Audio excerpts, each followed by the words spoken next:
What oath survives when faith turns to ash?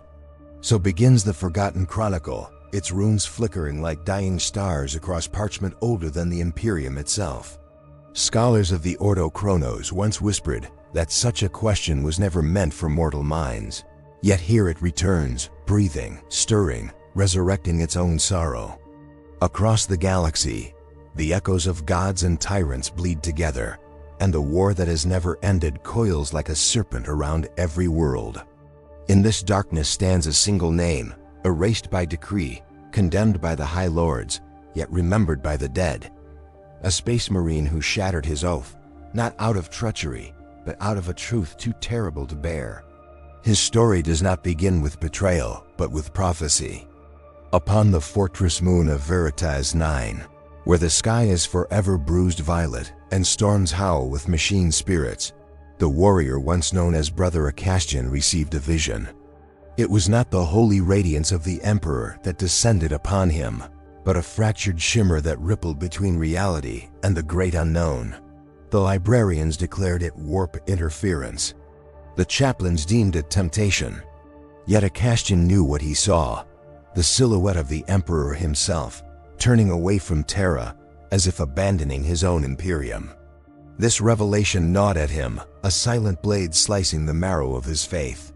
He hid his doubts behind a helm of unwavering resolve, but doubt spreads like plague, and the seeds of his undoing were already sown. The war on Mirianth burned like a sun in its death throes. Entire continents cracked beneath the tread of demons and tanks. Cities dissolved into oceans of ash.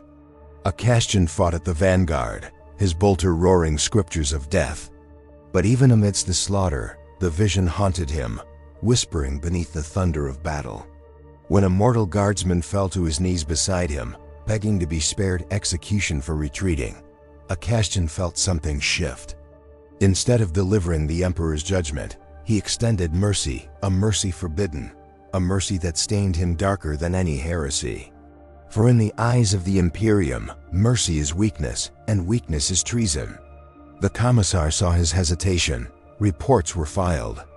Acastian did not yet know it, but the Imperium had already begun to erase him. When the Inquisition descended, they came without warning, black-robed shadows carved from hatred and authority. Armed with relics capable of rewriting the soul, they demanded answers. Why had a space marine defied Imperial doctrine? Why had he shown compassion to a failing mortal? Acastian's replies were recorded, dissected, burned, and condemned. The Emperor turned his face from us, he said. Those words sealed his fate. The chaplains recoiled. The inquisitors snarled like wounded beasts. For in the Imperium, faith is not a belief, it is a chain. And Acastian had broken one link too many. He was taken in iron restraints, sanctified by fire, and cast into the oubliette of judgment, an abyss designed to hollow out even giants. Yet fate is stubborn, and the warp is patient. During a catastrophic breach that tore the sky above the tribunal fortress, the walls shuddered, alarms wailed, and imprisoned souls screamed as demonic forces swarmed inside. Amid the chaos, Acastian's cell cracked open. Flames licked his armor. Shadows spat curses, but the demons did not strike him.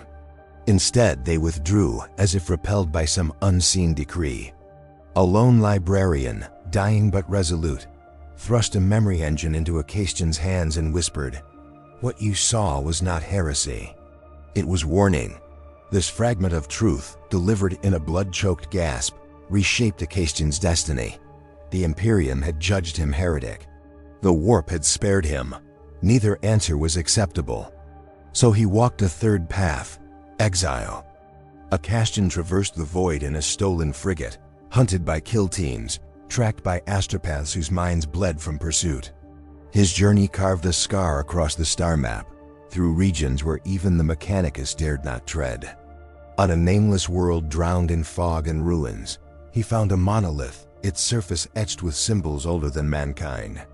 It hummed with impossible energy, whispering to him in the Emperor's voice, or something imitating it.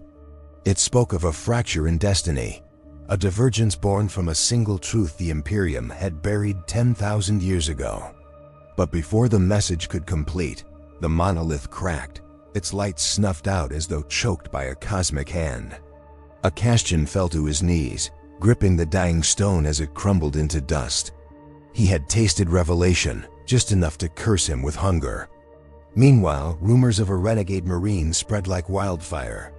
To the common people, he became a ghostly guardian, appearing in war zones to save mortals that the Imperium deemed expendable. To the ecclesiarchy, he became a blasphemy.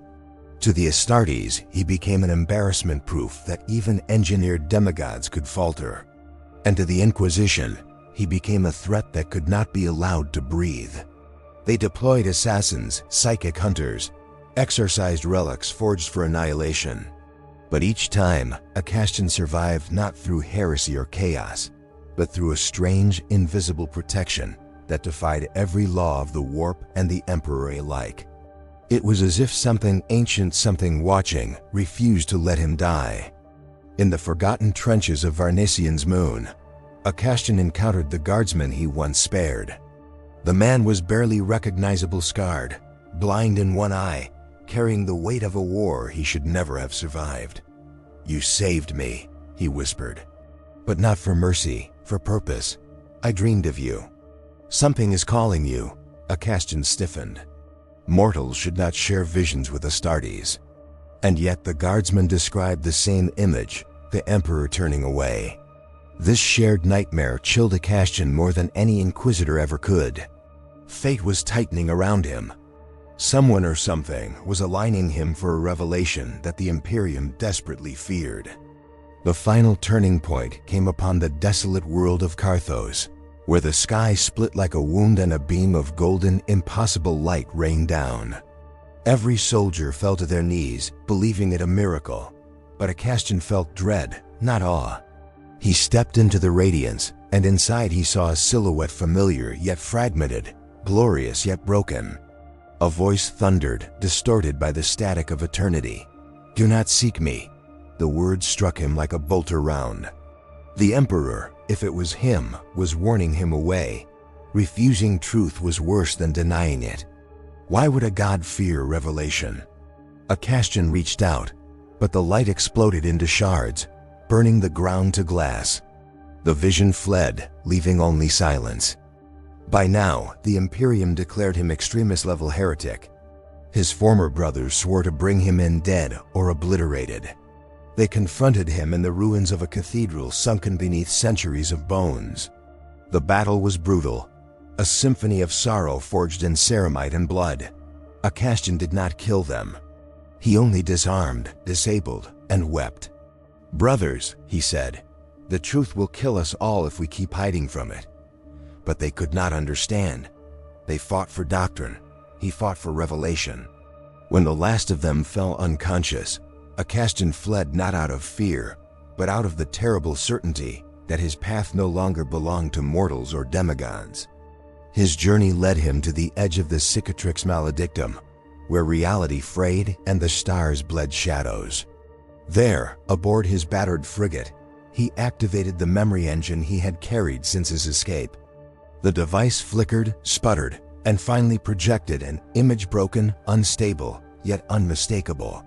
A cosmic figure, haloed in fire, shackled by the machinery of the Golden Throne. The voice that emerged was not divine, not human, but exhausted. Pleading, "The Imperium is not what I willed." Acastion staggered. The recording ended abruptly, violently corrupted, as though reality itself rejected it. His heartbeat thundered like a war drum. The truth he sought was real. And now he understood why the Imperium would never forgive him. He emerged from his vessel onto a drifting relic, an ancient ark floating at the edge of existence. Inside, he found murals etched by forgotten hands, depicting the Emperor not as a god, but as a prisoner of his own empire. The final mural was unfinished, its strokes chaotic, as if the artist died mid-prophecy. Acastion traced the last intact rune. It translated to a single word, return. He did not know if it meant the Emperor's return, or humanity's return to something lost. As he pondered, the ark groaned, lights flickering, shadows stretching unnaturally. Something awakened in the darkness, slow, deliberate, aware of him. The chronicle ends here, with Acastian, alone amid the drifting relic, staring into the void as something ancient stirs, whispering his forgotten name. And though no historian dares speculate what fate tightened around him in that final moment, one thing is certain: the Imperium never forgave him. And whatever awakened that day was waiting for him. What it wanted remains unwritten. From the moment the ark's lights dimmed and the shadows lengthened into purposeful shapes, the air changed as though some colossal memory exhaled after millennia of silence. Acastian felt the weight of ages in that single breath, heavier than ceramite, sharper than any blade. Down the endless halls, the murals seemed to shift, their carved faces turning in reproach or recognition. The thing awakening within the relic did not step forward.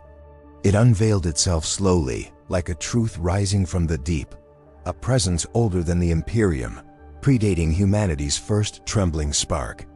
It whispered not in words but in impressions: betrayal, sorrow, chains. And Acastian, hardened by war beyond counting, felt the tremor of dread that had not touched him since youth. The ark was not a tomb, it was a witness. And now it demanded he see what it had seen.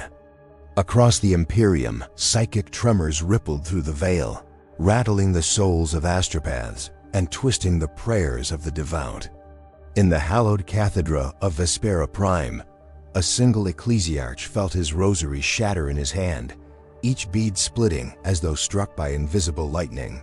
He whispered a litany for protection, but the words faltered. Faith is a fortress, but even fortresses crack under pressure. The High Synod gathered in secret chambers soon after, veiled in incense and fear. They spoke of omens, of an echo that did not belong to the Emperor, of a disturbance in the psychic hymn that binds humanity. A name surfaced, Acastian spoken, like a curse wrapped in prophecy. The priests denied it, rejected it, condemned it. Yet none dared speak too loudly, for the tremor in their hearts knew he was not the threat.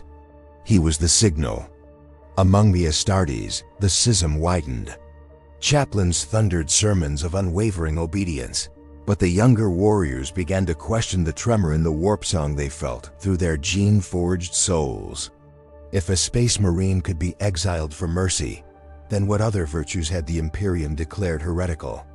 Brother Captain Metrian of the Iron Swords stared long at his reflection in the shrine's amber glow, seeing not the stoic visage of a warrior, but the faintest flicker of doubt behind his eyes. Had they truly been created only to obey, or to discern? His librarian approached with whispered heresy, a vision of the Emperor in chains. Metrian nearly struck him down, but the fear in the librarian's eyes made him hesitate. Doubt was a contagion, yes, but even contagions begin with truth. On the Forge-world Sanctrix, where machines groan like dying gods and fires never sleep, the tech priests deciphered abnormal patterns in the noospheric lattice. Data streams corrupted by an ancient signature pulsed through their augmetics like pulses from a forgotten heart.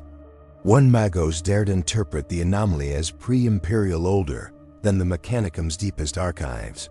He reported his finding. Within an hour, he was declared a traitor, his mind seared clean by purgation. But others had already seen the data, and they whispered to each other in Binhuric shadows that something buried had awakened. Something the Omnissiah himself once feared. Their faith, always so rigid, now trembled not from doubt, but from the electric thrill of forbidden knowledge. Aboard the drifting ark, Acastian advanced through the hollow corridors, each step echoing like a hammer striking the veil between realities. The presence guided him, not coercing, but beckoning. It showed him memories not his own, wars fought in silence before mankind learned fire.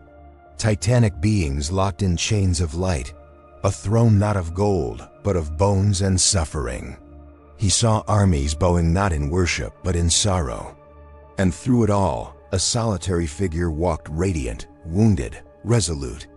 Acastian reached toward the vision, his mind trembling under its truth, but the presence withdrew, collapsing the visions into a single, unbearable impression. The Imperium was built upon a sacrifice that was never meant to be eternal. Elsewhere, in the shadowed halls of the Inquisition, a meeting took place that would have been unthinkable in any age but this dying one. Representatives of multiple ordos gathered, their masks reflecting nothing, their voices quiet as a blade's kiss. They debated not the guilt of Acastian, for that was already sealed, but the danger of what he may uncover. One among them, a woman draped in storm-gray sigils, claimed he had seen something the Emperor himself hid. Another argued such a notion was heresy incarnate. And yet, every Inquisitor present had felt the recent psychic tremor. Something had shifted. Something massive. Their unity fractured under the weight of fear disguised as doctrine. Among the common folk, the whispers began. Migrant workers on starliners spoke of a wandering giant who saved children from collapsing habs. Refugees swore a silent warrior had carried them through warp storms. Preachers claimed a false angel stalked the void, stealing prayers and bending destiny. Some feared him, some adored him, some begged for him.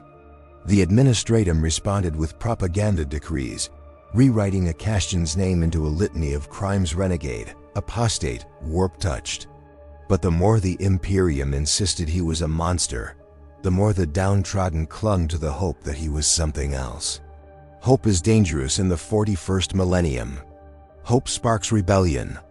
Meanwhile, the presence within the Ark finally revealed a sliver of its identity. Not through speech, but through a ripple in the air that carried the memory of a dying world. Acastian found a chamber at the Ark's heart, a vast sphere where relics floated weightlessly, each one humming a mournful elegy.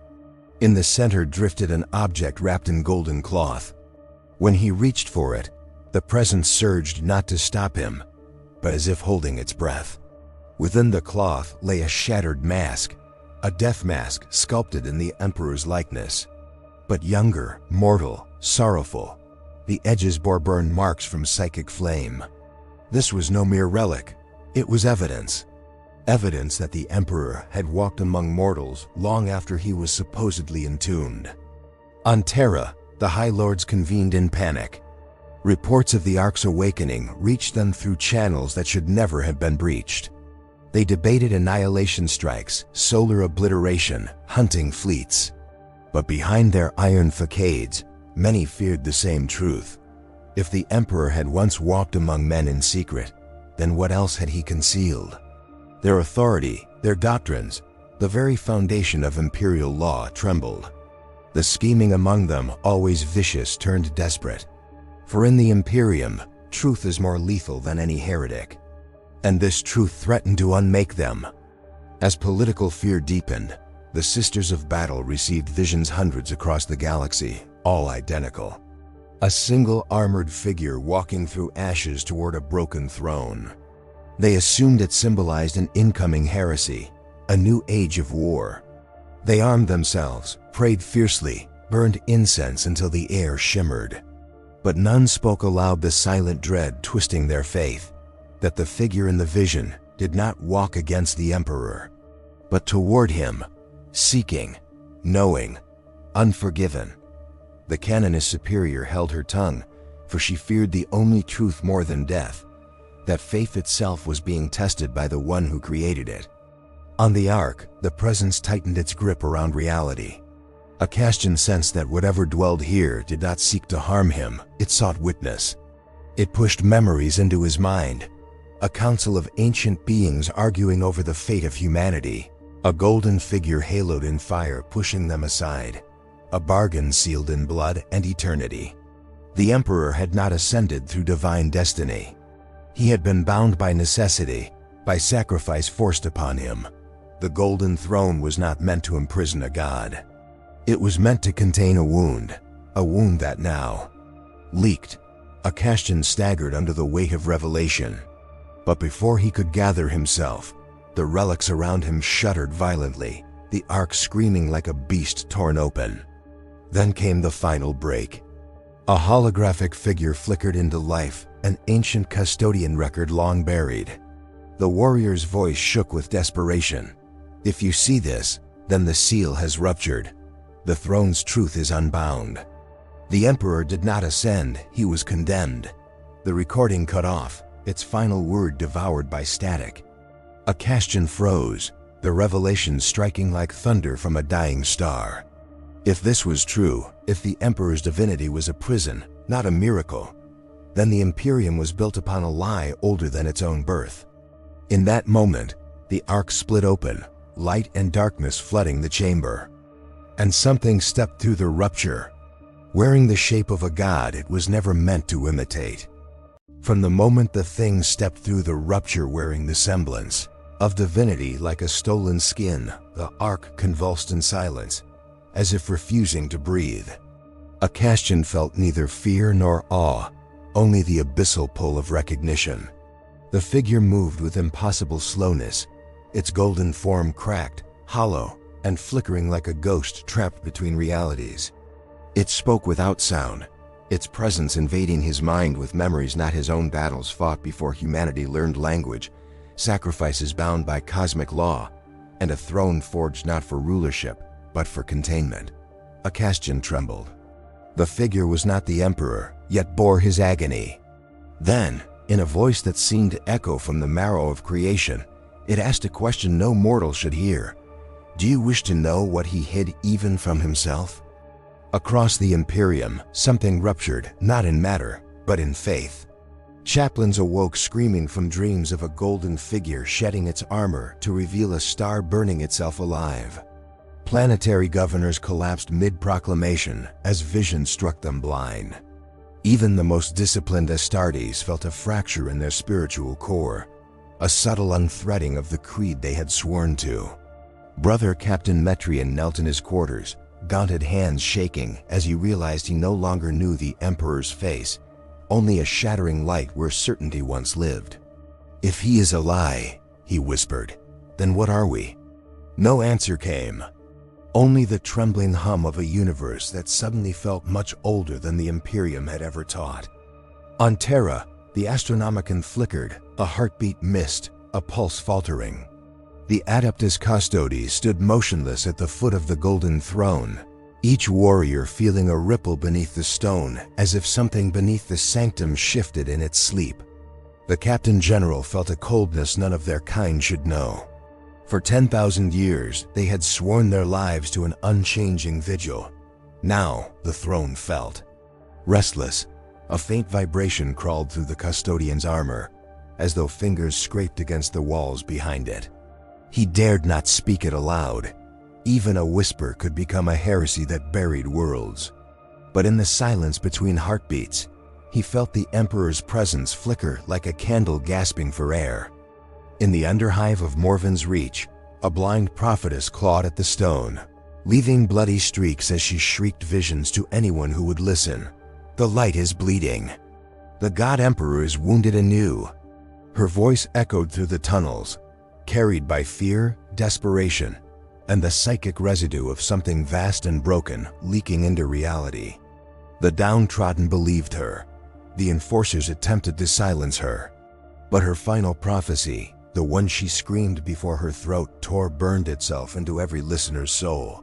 One walks with his shadow, and the shadow wears chains. Panic spread like wildfire through the hive. Her words were banned, erased, punished. But words, once spoken, grow roots in the minds of the terrified. Akastian stood motionless as the false god shape drifted closer, its features collapsing into molten light before reforming. Within its shifting form, he saw glimpses of truth that seared the mind. Not a single emperor, but thousands echoes of a being splintered across timelines, wounded by paradox, consumed by the burden of impossible destiny. The presence pressed a memory into him with unbearable force. The Emperor, moments before the heresy's end, choosing imprisonment over annihilation, not because humanity needed him, but because something greater required him bound. Akastian staggered, bile rising in his throat. The throne was not salvation. The throne was a lock. War erupted in the Segmentum Solar as a psychic shockwave radiated from Terra. Ships malfunctioned. Astropaths bled from their eyes, and entire fleets lost their coordinates as the warp churned with malignant confusion. Inquisitors, sensing an opportunity or a threat, launched preemptive purges. Loyal worlds burned. Heretical sects grew bold. Even Space Marine chapters turned their guns inward, not in rebellion, but in panic. Faith no longer united them, it isolated them, each convinced only they interpreted the Emperor's will correctly. Dozens of chapters declared crusades in his name. Dozens more declared the visions a test. And still others, whispered rumors said, began to doubt the Emperor was on the throne at all. On the Ark, the false god reached toward Acastion, its light dimming, as though the act required unbearable strength. He hid the truth because he feared what it would make of you, it murmured, not in sound, but in sensation, like a morning song pressed against the skull. Acastion felt tears sting his eyes, something he had not known since his mortal youth. What am I? He rasped. The entity's form crumbled at the edges, fracturing into streams of shimmering dust. A witness, it answered. And a catalyst, its hand touched his brow. Reality buckled. Acastion screamed not in pain, but in revelation. In that instant, he understood what the Emperor had concealed. Humanity was never meant to worship him. Humanity was meant to replace him. In the cloisters of the ecclesiarchy, the High Synod finally broke. Some priests tore off their vestments. Others doubled down in fanatical fury. The oldest among them, saints of doctrine and iron, confessed their own trembling doubts. They had preached the Emperor's divinity for so long that to imagine otherwise was to face oblivion. But one gray-haired confessor whispered the forbidden truth. If he chained himself for us, then our worship was never needed. Only our rise. His words ignited the room. Half the synod rose in fury, proclaiming him heretic. The other half listened with haunted eyes. The ecclesiarchy itself fractured along lines older than scripture. The Ark shuddered violently as the entity's essence began to unravel. Acastion felt the vision settling into him like molten metal cooling into shape. In those memories were truths too vast for a single mind, truths capable of bending civilizations. The presence faded, leaving behind only one final echo. When the lock breaks, the prisoner is not the one you expect. Then the Ark buckled, foundations rupturing as the warp clawed at it from beyond. Acastion fled, relics exploding around him in blasts of psychic agony. Behind him, the entity collapsed into a single point of blinding light, then vanished. As the Ark began to collapse, Acastion reached the docking bay where his vessel waited. But before he could board, a figure stepped from the shadows, armored in gold, helm crusted with laurels of authority. A custodian guard, but his armor bore cracks that wept light, and his eyes burned not with fury, but with dread. "Space Marine," the warrior said, voice trembling despite his stature. The throne stirred. Acastion froze. What woke it? He whispered. The custodian lowered his head as if ashamed. "Not him," he answered. Something beneath him. Acastion felt the universe tilt. Beneath the Emperor, beneath the god imprisoned in golden agony, something else had awakened. Something older. Something buried deeper than the foundation of the Imperium itself. And when the custodian raised his gaze, tears of liquid gold staining his face, he spoke the word that shattered certainty across the stars. "It remembers you." The custodian's words hung in the collapsing air like a death sentence whispered by a dying god. "It remembers you." Acastion felt the syllables coil through his thoughts with the intimacy of a blade tracing his throat. The Ark groaned, its foundation splitting as if reality itself tried to recoil from what had awakened beneath the throne.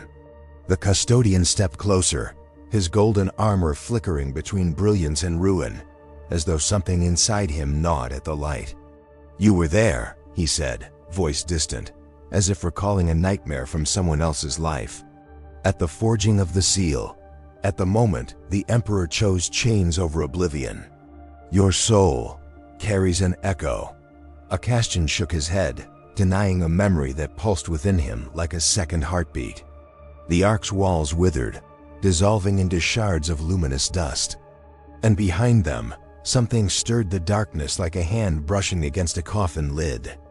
Far across the Imperium, doubt spread through the souls of those sworn to piety like a rot of the spirit. Chaplains who once shouted sermons with iron certainty now fell into silence mid-chant, as if their tongues refused to bear falsehood any longer. One black-armored chaplain on the Bastion of Dawn locked himself in his oratory, smashing holy icons with trembling fists. "If our faith is built on a lock," he whispered to the unanswering icons, "then what have we been guarding? His greatness? Or his imprisonment?" His Crozius fell from his grip, clattering like a funeral bell upon the stone. And in that fractured moment, he prayed not for guidance, but for forgiveness. For every vow he had ever sworn suddenly felt like an unwitting betrayal. On the frontier world of Halax Prime, the 7th Cadian Regiment marched into battle with hollow eyes. They fought a rising tide of heretics who worshipped visions of a cracked throne dripping with starlight. The guardsmen gunned them down with mechanical precision, but each heretic's dying words echoed through the trenches. "He is awakening, not your god, but the one beneath him." Captain Varric, hardened by decades of war, felt a tremor in his resolve as he listened. His regiment fought for the Imperium. His regiment bled for faith. But as the sky above Halax flashed with warp-born lightning, Varric whispered a confession no soldier should utter. "I do not know who we fight for anymore." In the great cathedrals of Terra, the ecclesiarchy fractured into open schism. Incense burned until the air shimmered with hallucinations. Saints' bones bled ichor. Scripture unfurled itself into new shapes when no one watched. Elder priests wept openly beside the altar, feeling their life's devotion crumble beneath them. A young confessor knelt before the altar of living light, clutching his rosary so tightly the beads cut into his skin. "If he hid his suffering," he murmured, "did he not trust us to bear it?" The candles flickered violently, extinguished by a cold wind that had no earthly source. In the darkness, he heard an answer faint, anguished, not divine but human. A sob. He fled the cathedral weeping, unsure whether the sound had come from within the walls, or from behind the golden throne itself. The custodian led a Castian through the rupturing arc, each step shaking loose memories. A Castian had never lived, yet felt too deeply to deny. He saw flashes, a circle of armored giants kneeling around a dying sun, a bargain forged in fear, a sacrifice that tore the Emperor's soul into thousands of agonized shards. "Your gene line remembers," the custodian whispered. "The oath you broke was never the first." A Castian staggered as another vision stabbed into him, a forgotten pact, signed in blood and fire, that bound not a hero but a weapon. He had been forged not merely to serve, but to seal. And now the seal was failing. On the deck of the strike cruiser Resolute Mercy, Brother Captain Metrian argued with his chaplains as the warp howled outside the hull like a starving beast. "We cannot turn on a Castian," Metrian insisted, though doubt clawed at his throat. "Our oaths bind us." A chaplain slammed his fist onto the table, shouting, "Our oaths bind us to truth. To the Emperor, not to a renegade who carries heresy like a plague." But the librarian spoke softly, voice fragile. "Perhaps his heresy is the truth we were never meant to know." The bridge fell silent. Then the ship shuddered violently, as if something brushed against it from the void, a presence vast enough to bend the warp's own laws. They looked to the stars, and saw constellations shift. Deep within the Inquisition's sealed vaults, Forbidden's archives trembled, their psychic bindings straining like threads soaked in acid. A single Inquisitor, gray-haired, scarred, sleepless, stood before a hololithic projection of the Emperor's timeline. But he had added something new, a second line beneath it, darker, older, marked with sigils long erased from history. "He was not the first," the Inquisitor whispered, voice cracking. "And if he falls, the first will rise again." He reached for a rune to erase his discovery, to protect humanity from the truth. But the console lit on its own, replaying a final image, a chained figure weeping golden tears beneath the throne. The Inquisitor broke. He sank to the floor, clutching his skull as the truth screamed through him like a blade of light. Aboard the Ark, Acastian felt the presence beneath reality stretching, unfurling, remembering itself. What is it? He asked the custodian as cracks of raw warp energy split the corridors. The custodian hesitated, a moment of fear from a being bred never to know it. It was once his equal, he said. Now, it is his shadow. The Ark's gravity inverted, relics lifting into the air like the dead rising from their graves. Acastian felt pressure on his chest, a psychic weight older than the Imperium compressing his soul. For a moment he saw twin thrones, one golden, radiant but wounded, the other abyssal, built from the bones of forgotten stars. The shadow reached for him. And he understood. He was not hunted. He was being summoned. On the Forge-world Sanctrix, the Mechanicus encountered a revelation of their own. The motive force flickered. Engines howled in pain. Titans screamed through their machine spirits as if ripped from sleep. Tech priests fell to their knees, metallic voices chanting desperately as red-lit runes carved themselves across the walls. The pattern breaks. The first design returns. One Mago split open his own neural interface, trying to purge the message from his mind. But another Mago's calmer, colder whispered, the Omnissiah was one half. The other half awakens. And for the first time, the Mechanicus knew fear not of ignorance, but of knowledge. The Ark's final collapse began as the void outside fractured like shattering obsidian. The custodian pushed Acastian toward his vessel, but the Marine felt frozen by the gravity of revelation. Behind them, the false god's light coalesced into a sphere pulsing, calling, promising answers wrapped in annihilation. Acastian reached out instinctively, drawn by a truth that felt like home. The custodian seized his arm in desperation. Do not touch it. That is the memory he feared most. But Acastian's fingers brushed the light, just as the Ark detonated in silence, flinging both warriors into the void. As Acastian tumbled through the collapse, a final vision tore itself into his mind, one so vast it silenced every thought, every fear, every oath he had ever sworn. He saw the Emperor, not in glory, not in divinity, but broken, kneeling before a colossal shape buried beneath Terra's crust. And the shape whispered, "When you rise, I rise. You chained yourself to hold me." The Emperor bowed his head and wept. Acastian's scream echoed through the void as the vision vanished. And in the darkness that followed, a second voice, deep, ancient, and hungry, spoke his name. The stars convulsed as if remembering pain, and from that trembling void emerged the last echoes of Aethon's vow. Not the one he broke, but the one he had yet to speak. The battlefield stretched beneath him, a shattered cathedral of stone and fire where titans lay gutted, and the air itself tasted of mourning. Every footstep felt like trespass upon the bones of forgotten saints. Yet onward he walked, armor cracked, helm scorched, the sigil of his chapter now little more than a scar across ceramite. Around him, the War Council murmured their final pleas, but he heard only the oath he once severed and now sought, impossibly, to mend. The psychic storm writhed above, a tempest born from the prophet's dying mind, its screams raking the sky. Aethon inhaled, steadying his heart, knowing the next breath would usher in destiny or annihilation. The prophet's corporeal form was dissolving into threads of luminous ash, but his voice still thundered through the minds of every mortal and posthuman within 100 leagues. He spoke of the ancient lie, the first betrayal, the wound carved into reality before the Imperium's first breath. His revelations shredded doctrines like parchment in flame, and even the most stalwart chaplains faltered beneath their weight. Some clasped their rosaries tighter. Others glanced toward the shadows where the Inquisition watched with silent, predatory stillness.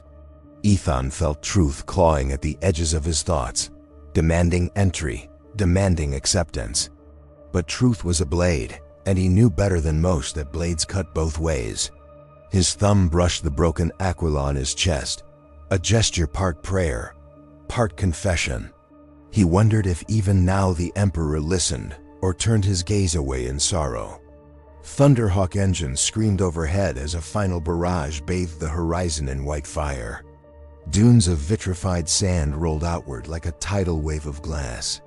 Amid the blinding light, Aethon glimpsed the figure he had feared and sought in equal measure, the traitor bearing his sigil, his bloodkin, his once brother. Seraphel strode through the storm as though it bowed to him. His armor was a mosaic of purity and corruption, where holy scripture entwined with symbols outlawed since the galaxy's cradle. Aethon felt the air split with the pressure of a duel the universe had waited millennia to witness. They had once knelt together, two sons of loyalty, two blades sworn to a single destiny. Now they met as opposites, devotion and defiance, faith and revelation. The ground shuddered beneath their gaze, as though terrified of what must come next. Seraphel spoke first, the words heavy with sorrow far older than their war. He asked Aethon why he continued to cling to a broken empire, to a truth deliberately maimed by those sworn to guard it.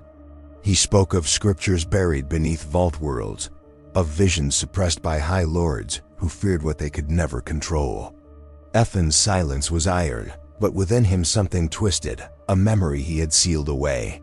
Their mentor's dying plea, the warning no one else had heard.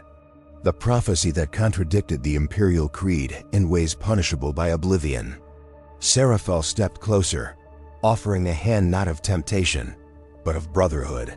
Aethon's pulse throbbed like war drums. He saw in Seraphel's eyes not madness, but conviction. Behind them, both armies braced for the moment that would decide their fates. The ground erupted as psychers on both sides unleashed torrents of incandescent agony, their minds colliding like colliding suns.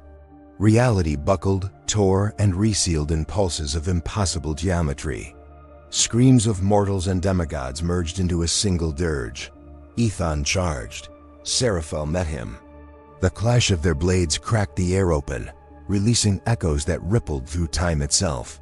Sparks fell like dying stars as each strike carried not just force, but the weight of their shared past. Oaths whispered in dim barracks, victories fought side by side, promises carved into armor on the eve of hopeless battles. Each blow was a question, each parry an answer neither wished to speak aloud. When Seraphel's blade bit into Aethon's pauldron, Aethon felt not pain, but inevitability. Fate had been waiting for this moment since the first war fire kindled in humanity's cradle. The psychic storm above them intensified. Shards of memory, not theirs, rained down like spectral embers. Visions of golden palaces, of thrones forged from living light, of wars fought before language existed. The prophet's mind, unraveling fully now, poured its final truths into the battlefield unchecked. Soldiers dropped to their knees, weeping or screaming or clawing at their eyes as forgotten epics returned to haunt the present. Aethon staggered as one vision gripped him, a towering figure bathed in radiance, not the emperor as depicted in holy iconography, but something quieter, more sorrowful. A figure watching a legion kneel and one warrior turn away. Seraphel saw it too. Their blades locked, trembled. In that moment, the battlefield vanished. Only the vision remained, and within it, an accusation that neither brother could escape. When reality snapped back, it did so like a whip. Aethon roared, driving Seraphel backward. Their duel carved trenches into the earth, shattered monoliths that had stood for centuries. Around them, their warriors hesitated, uncertain whether to aid their lords or bear witness to a judgment beyond mortal comprehension. Chaplains chanted litanies that broke into tremors midway. Librarians screamed warnings drowned by their own bleeding minds. And lanced himself forward, fueled by a fury he had long denied. But beneath that fury was despair, the fear that Seraphel might be right, that the foundation of their faith was built upon the bones of a truth, deliberately slain. Seraphel's voice reached him between blows. It was never betrayal, brother. It was remembrance. Aethon felt something inside him crack. A seismic wave tore across the plateau as their final strikes collided, flinging both warriors apart in arcs of blood and light. Aethon crashed against the ruins of a shattered basilica, stone collapsing around him. Seraphel vanished into the dust and thunder. Silence pressed in, a rare and terrible thing amid such devastation. Aethon dragged himself upright, lungs heaving, vision blurring at the edges. From the settling haze emerged inquisitorial silhouettes, robed in shadows deeper than the void. Their leader approached, mask gleaming with cold authority. He declared the prophet's revelations heresy of the highest order, punishable by immediate extinction. Aethon's heart lurched as he saw their weapons shift toward the bodies of his own librarians, still writhing from psychic overload. His blade rose instinctively. The Inquisitor smiled without warmth. Before Aethon could act, the sky fractured. A lance of violet fire stabbed downward, obliterating entire regiments in a heartbeat. Warp energies spilled like bleeding auroras, twisting air, stone and flesh alike. Seraphel emerged within the storm, armor blazing with symbols now fully awakened, sigils of an order predating the Imperium by millennia. His voice boomed across the battlefield, declaring that the lie was ending tonight. The Inquisitor bellowed for orbital cleansing. Aethon realized the galaxy was seconds from witnessing the burial of every truth, by fire or by revelation. His pulse hammered as he faced the impossible: join the brother he once condemned, or defend the empire that had already abandoned him. The storm swallowed the horizon, demanding an answer. Aethon stepped forward, blade lowered not in surrender, but in recognition. Seraphel extended his hand again, no longer pleading, commanding destiny. The Inquisitor screamed for Aethon's execution, but his voice was drowned beneath the roar of warp-torn winds. Memories surged within Aethon, unbidden and merciless. The prophecy whispered by their dying mentor, the warning that one of them would bear the burden of truth, the other the burden of consequence. He understood then why the Emperor had looked so sorrowful in the vision. Not anger, not betrayal, sorrow.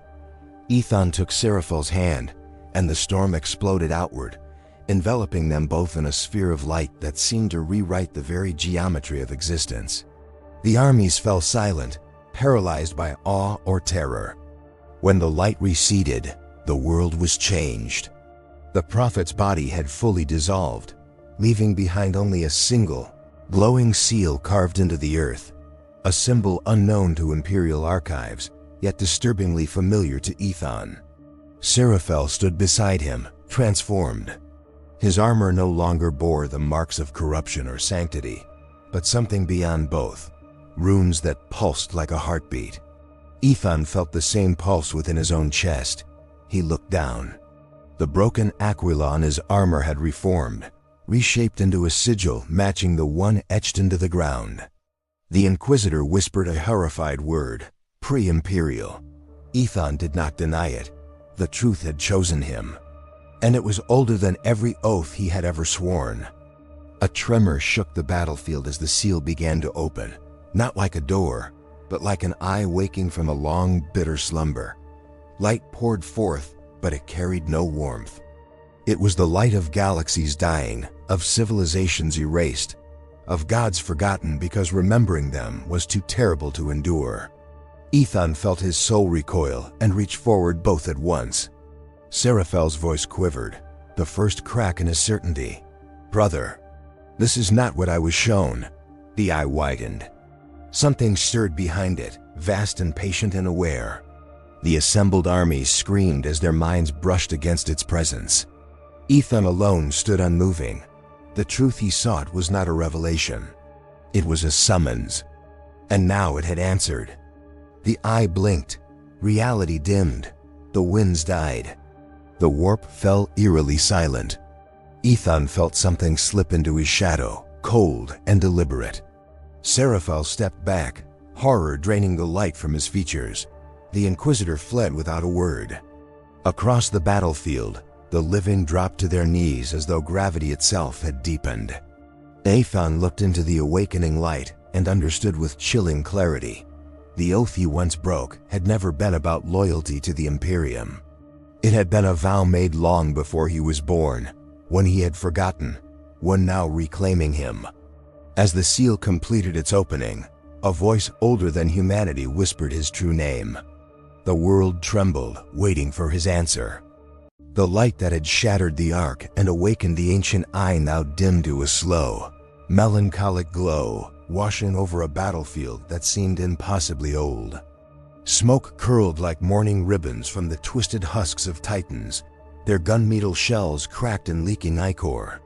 Where armies had met in fury, silence now reigned, broken only by the groan of half-buried machinery and the distant whistle of wind across scarred cliffs. Aethon stood amidst the ruin, shoulders bowed, armor scorched, eyes reflecting the faint glimmer of a universe that had wept and for a moment paused. Around him, the banners of lost chapters fluttered weakly in the breeze, tattered and mute, carrying the weight of oaths that no one could uphold. And in the distance, the broken form of Seraphel moved like a shadow of memory, walking among the fallen as if collecting their ghosts in silence. On Terra, the golden throne no longer thrummed with constant light, but with a dim pulse, tentative, uncertain. The Adeptus Custodes moved through the halls like echoes of their former vigilance, their halberds dragging across the cold marble. In the cathedrals, incense smoke lingered in swirls that seemed almost to reach for vanished voices, twisting into shapes of angels who would never descend again. Priests and sisters knelt in quiet terror, hands folded in prayers unanswered, faces pale and slick with tears. Some dared to speak aloud the unthinkable. Had they been serving a god or a shadow of one? But the question hung in the air, unacknowledged, leaving only the trembling heartbeat of a faith that did not die, but faltered. The remnants of the warp storm collapsed into nothing, leaving psychic scars in the minds of all who survived. Librarians whispered to each other, voices faint and broken, recounting visions of distant stars burning cold, of civilizations remembered only in shuddering half-lives. The universe itself seemed to sigh, a slow exhalation that carried both relief and sorrow. Aethon moved among these silent survivors, feeling the weight of every life spared and lost, every decision made in the shadow of impossibility. He touched a fragment of shattered aquila and felt its memory, a promise broken, a covenant preserved in ghostly light. Nothing moved to accuse him now. The cost of survival, of obedience, of mercy had been counted, and the universe was left to weigh it alone. On forgotten worlds, the humans who had witnessed glimpses of the ancient eye returned to their villages, their minds quietly unraveling truths too vast to bear. They whispered stories into the wind, of a warrior who bore light like a wound, of an emperor who was not as they had been told, of a shadow beneath the stars that remembered them all. The wind carried these words into the night, across deserts and forests, over oceans of ash. And though the Adeptus Administratum would decree these tales heretical, they persisted anyway, clinging to ears that were willing to listen. In this way, the memory of the events endured, not in doctrine, not in scripture, but in the trembling heart of those who survived to tell them. The ruins of cathedral-worlds glimmered faintly under the cold stars, their spires broken, stained with centuries of dust and blood. Bells hung silent, tongues melted by fire, yet their shadows stretched across marble floors, as if to continue the rhythm of devotion that had long ceased. Aethon walked these halls alone, each step a confessional, each breath a lament. He traced the fractured sigils of his chapter with gaunted fingers, feeling the lingering warmth of those who had fallen, and wondered if devotion mattered when the very foundations of faith were tremulous and uncertain. Outside, the void stretched endless, a canvas of black pierced by the faint glow of dying suns. There, even silence seemed immense, echoing the questions left unasked by gods who would not answer. The memory engine, now dormant, still hummed faintly in the shadows of the ark. It had recorded everything, yet explained nothing. Aethon stared into the void, seeing only fragments of what had been revealed, glimpses of impossible civilizations, endless sacrifices, chains that bound not bodies, but destiny itself. His lips moved in silent prayer, though he no longer knew to whom he prayed. Faith, he realized, had become something private, intimate, and terrifyingly fragile. The galaxy, scarred and bloodied, would continue to march under banners that had lost their meaning, carrying warriors who fought not for gods or men, but for the thin, enduring thread of hope that something, somewhere, remembered them. On the battlefield of Halax Prime, the surviving Cadians buried the dead with trembling hands. Trenches filled slowly with sand and ash, with the remnants of bolters and lasguns, with helmets that had once held dreams of service and glory. Survivors whispered the name Aethon as a prayer, a curse, a hope. Even the warp-scarred lands seemed to sigh under the weight of what had occurred. The sky burned a final sunset, golden and sorrowful, stretching across a horizon that would never again know peace. Somewhere, faintly, the echoes of a broken prophecy whispered, carrying a single question across the empty void. What becomes of those who survive the truth? In orbit above Terra, the Inquisitor fled the remnants of his Order's council, shaken and unsteady. Even in the secrecy of the void, he could not erase the vision of the eye, nor the aura of inevitability it had left in its wake. He realized too late that knowledge carries a cost beyond death, that understanding can shatter both flesh and soul. Ships drifted silently around him, ghosts of fleet formations, instruments of order now rendered irrelevant. And across the universe, those who once followed blindly began to stumble, their footsteps echoing hollowly across the void, leaving questions unanswerable, destinies unclaimed, and faith fractured, but not extinguished. The quiet survivors of the Ark gathered their fallen, carrying what remained of relics and broken symbols to distant worlds. Each item was a memory, each scar a chronicle. Aethon set the last fragment of the prophet's seal into a chamber deep beneath a desert world, where only the wind and the stars could witness. There, he knelt in meditation, letting centuries of dust and smoke settle into the lines of his armor. He whispered names of the dead, pledging remembrance rather than obedience. In that solemn act, the galaxy seemed to exhale, the cosmos pausing to watch the vigil of a single warrior who carried the weight of eternity and yet stood alone. Time stretched thin over the empty worlds, carrying the scent of ash, iron, and distant fires. Aethon walked beneath skies where stars had burned long and unyielding, yet where new constellations whispered of unknown histories and possibilities. Each step was a question unspoken. Could faith endure when its foundation had been undone? Could devotion survive knowing the god it worshipped had been a prisoner, not a sovereign? He did not answer. He only walked, listening to the echoes of a universe too vast, too fractured to yield simple truths. Around him, silence settled like snow on ruins, and the stars themselves seemed to tilt in acknowledgement of both grief and endurance. The last cathedrals across the galaxy stood as mausoleums to memory. Statues crumbled, stained glass fractured, and the final prayers echoed faintly from empty sanctuaries. Soldiers who had fought on forgotten fronts lit candles in darkened halls, offering gestures of remembrance more than devotion. The surviving Astartes librarians and Mechanicus priests alike carried the weight of what they had seen in silence. No empire decrees could contain what had been revealed. The universe had shifted subtly yet irrevocably. The warp itself seemed quieter, as though holding its breath, waiting for the next movement. And somewhere in that quiet, a single question lingered for eternity. When gods are bound, what becomes of those who serve them? On worlds far from Terra, mortals told stories in hushed tones, of a warrior who bore light like a wound and of a god who wept for them all. The stories varied, but each carried the same solemn truth. Survival demands witness, endurance demands remembrance. Children of the Imperium grew up hearing whispers of impossible deeds, and though they could not understand, they listened. They asked the old questions in different words.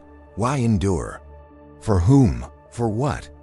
And no answer came, only the echo of choices too vast for mortal comprehension. Yet the questions persisted, carried like seeds across empty worlds, stirring hearts in the darkness. Aethon finally rested atop a plateau of blackened stone, gazing outward at constellations whose positions had been altered by forces older than memory. He lowered his helmet and allowed himself the smallest exhalation. The galaxy had survived the revelation, but survival was not peace. Banners still flew, though tattered. Bells no longer rang, though their echoes lingered. And in that quiet, he felt something eternal shift, something beyond comprehension, beyond judgment. A story had ended, but the memory of it, the pain of it, and the vigilance it demanded would linger, unclaimed yet undeniable, across every star for all time. So we record it so that the echoes remain. Stand witness, watch the ruins, the survivors, the broken banners. Listen to the silence, the questions no God will answer, and remember the cost of devotion, the weight of choices, and the light of endurance in a universe that has long forgotten mercy. And as you turn these words over in your mind, carry the memory with you. Reflect, comment, share the chronicle of what has passed. Like, subscribe, and bear witness alongside us.